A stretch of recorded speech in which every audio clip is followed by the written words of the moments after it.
မင်္ဂလာပါဒီနေ့မှာတော့ကျွန်တော်တို့ TikTok Japan account ပေါ့နော် TikTok Japan account ကိုကျွန်တော်တို့ qualify နေပြေသွားပြီဆိုရင် monetization ကိုယ်တိုင်ဘယ်လိုရှောက်လို့ရလဲဆိုတဲ့နည်းလမ်းလေးကိုကျွန်တော်ဒီနေ့ပြောပြပေးမှာဖြစ်ပါတယ်အဲ့တော့ကျွန်တော်ကဒီ monetization ရှောက်ဖို့ဆိုရင်သူ့ရဲ့သတ်မှတ်ချက်တွေပြည့်ဖို့လိုမယ်ပေါ့နော်သူ့ရဲ့သတ်မှတ်ချက်တွေပြည့်ဖို့လိုမယ်သတ်မှတ်ချက်တွေဘာလဲဆိုတော့ကျွန်တော်တို့ကအသက်16နှစ်ပြည့်ရမယ်ပြီးရင်ဒီမှာပေါ့နော်သူရေးထားတယ်ပြီးရင် follower 10k ပေါ့နော် follower 1000ရှိရပြီးတော့ကျွန်တော်တို့တစ်လအတွင်းမှာရတယ်ပေါ့နော်တစ်လအတွင်းမှာရတယ်ကျွန်တော်တို့ view တစ်သိန်းပေါ့နော် view တစ်သိန်းရရမယ်တချို့တွေအထင်မှမှားကြတာဒီနေရာမှာတစ်လမပြည့်ဘဲနဲ့ရရင်ရောရှောက်လို့မရလားဆိုရရပေါ့နော်တစ်လသုံးပုံ2လကိုကြိုက်တဲ့အချိန်မှာပေါ့နော်ကိုက3လနေမှာ view ပြည့်တယ်ဆိုလဲပြည့်တဲ့အချိန်မှာစပြီးရှောက်လို့ရရပေါ့နော်သူကတစ်လအတွင်းမပြည့်လို့မရဘူးလို့ဆိုလိုတာမဟုတ်ဘူးပေါ့နော်ကျွန်တော်ကစပြီးရှောက်မယ်ဆိုရင်ဒီမှာပေါ့နော်ခုနကကျွန်တော်ပေါ်လာခဲ့တဲ့ join ဆိုတာလေးနှိပ်လိုက်ရုံပဲjoin ဆိုတာလေးနှိပ်လို့ရှိရင်သူကဒီမှာစပြီးရောနှိပ်တဲ့နေရာနေပြီးတော့ဒီမှာ review ပြတယ်ပေါ့နော်သူကပြန်ပြီးတော့ submit လုပ်တယ်ပြီးရင် review လုပ်နေရပေါ့နော်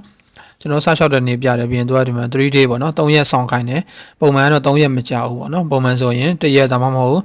1ရက်ခွဲလောက်ဆိုရင်သူက email ပို့တယ်ပေါ့နော် email ဒါမှမဟုတ်ဒီထက်မှာ notification လေးပြတယ်ပေါ့နော်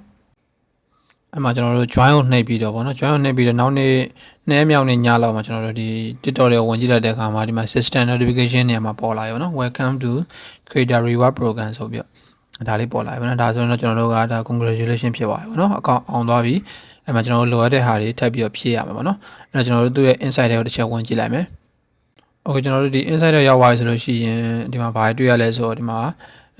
ကျွန်တော်တို့ identify verify လောက်ခိုင်းတယ်ပေါ့နော်ဒီကိုယ့်ရဲ့လိုအပ်တဲ့ information တွေဖြည့်ခိုင်းတယ်ပြီးရင်ကျွန်တော်တို့ဒီမှာ payment method ပေါ့နော်ဒီဒေါ်လာ100ပြည့်တဲ့အခါမှာငွေထုတ်ဖို့အတွက်ဘဏ်တွေပါချိန်ခိုင်းတယ်ပေါ့နော်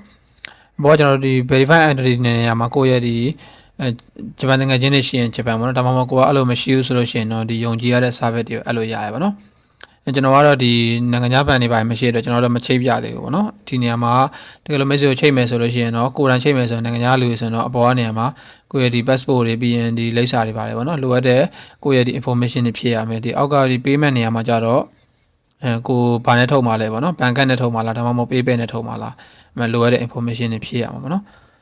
တကယ်လို့ message တွေကကိုမှအဲ့လိုတွေအတီးငယ်ချင်းတွေမရှိဘူးပေါ့နော်အဲ့လိုမရှိဘူးဆိုရင်